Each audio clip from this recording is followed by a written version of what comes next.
Oi, quinto ano, como é que vocês estão? Hoje nós vamos falar sobre um tipo de texto que é muito especial e toda criança com certeza já viu, já leu, já percebeu, né? Alguma coisa em casa, que são as regras dos jogos. Então, quando a gente vai fazer uma brincadeira, um jogo, geralmente ele tem regras, né? Ou são regras que a gente sabe, que a gente conta ali na hora, ou às vezes, se é um jogo de tabuleiro, nós temos um manual, né? Um manual de regras pra gente saber como é que joga aquele jogo em especial.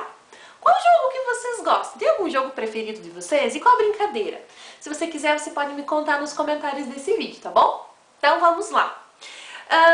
Aqui na apostila, na página 71, nós temos uma brincadeira e diz assim, ó, Dagá, uma brincadeira de origem africana. Então nós vamos ter as explicações, então, das regras, como é que se brinca, né? Então nós vamos descobrir juntos como é que brinca essa brincadeira africana. Então o nome da brincadeira é Dagá. A origem da brincadeira vem de Gana e Nigéria. Quantidade de participantes, no mínimo 10 crianças, então bastante gente joga, né? Bastante gente brinca. Materiais: giz, se a brincadeira foi feita no asfalto ou no pátio da escola, né? Vamos pensar assim. Graveto, se a brincadeira for feita na terra. Então, para desenhar, né? Acredito que quando a gente olha a imagem, a gente vê que eles desenharam ali como se fosse um campinho, né? Como jogar? Risque no chão um quadrado ou um retângulo. Esse espaço será a casa da jiboia. Dagá significa jiboia. Um dos jogadores deverá ficar no espaço riscado. Esse jogador será a jiboia, o qual não poderá sair do quadrado. Então nós estamos vendo ali que tem uma criança no meio. Então essa criança é a jiboia. Virou a página, diz assim: os demais jogadores deverão se posicionar em cima da linha do quadrado.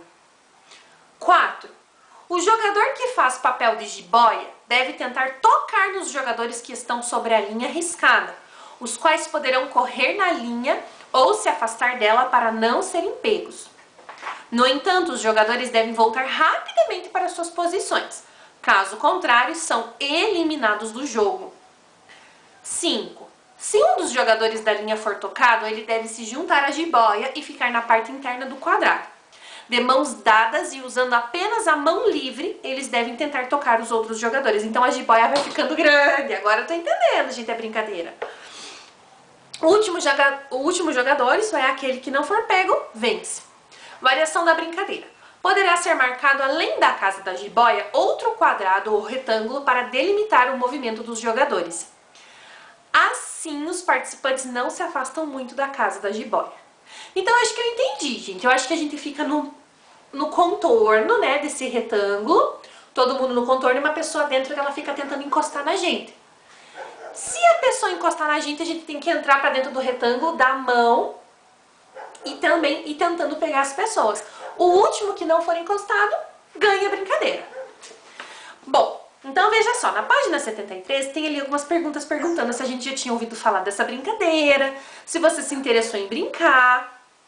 E eu particularmente não conhecia essa brincadeira. Algum de vocês conhecia? Ou conhece por outro nome? E ali nós temos o Vivendo Valores, que diz assim: ao divulgar e preservar as brincadeiras de origem africana, estamos valorizando essa cultura e nós estamos aprendendo um pouquinho mais, né, de coisas que nós não conhecemos. Isso é muito importante. Número 1. Qual é o objetivo do participante que faz o papel da jiboia? O que é que ele tem que fazer? Qual o objetivo? A pessoa que está lá dentro, que é a jiboia. O que é que ele tem que fazer? Escreve no número 1. Número 2. Qual é o objetivo dos demais participantes? O que os outros têm que fazer? O objetivo é o que tem que fazer. 3. Quem vence a brincadeira da H? 4. Assinale com X a quantidade de etapas da brincadeira. Então, ao longo do texto, ele foi enumerando. 1, 2, 3 e vai escrevendo o que fazia. Quantas etapas tem a brincadeira? Volta no texto, vê e marca um X ali no número. 5. Contar os objetos necessários para fazer o quadrado ou o retângulo da brincadeira. Então ele fala de duas opções, uma se for no asfalto e uma se for na terra. Você vai circular essas duas opções. Na página 74 ele diz assim: qual é a finalidade desse texto? Então por que esse texto foi escrito? 1. Apresentar uma curiosidade sobre a brincadeira. 2. Ensinar como a brincadeira deve ser realizada. 3. Apenas informar brincadeira. Então, pensa um pouquinho e marca um X. 7. O texto lido é dividido em algumas partes. Relacione-as às suas respectivas funções da regra da brincadeira.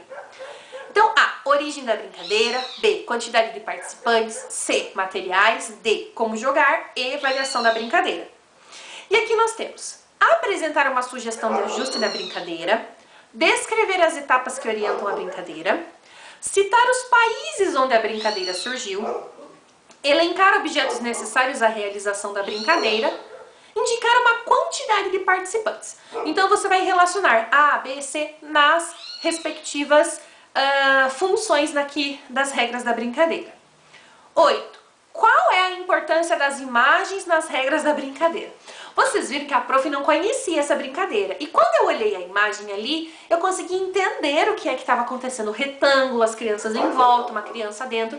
E com as imagens eu consegui entender melhor a explicação.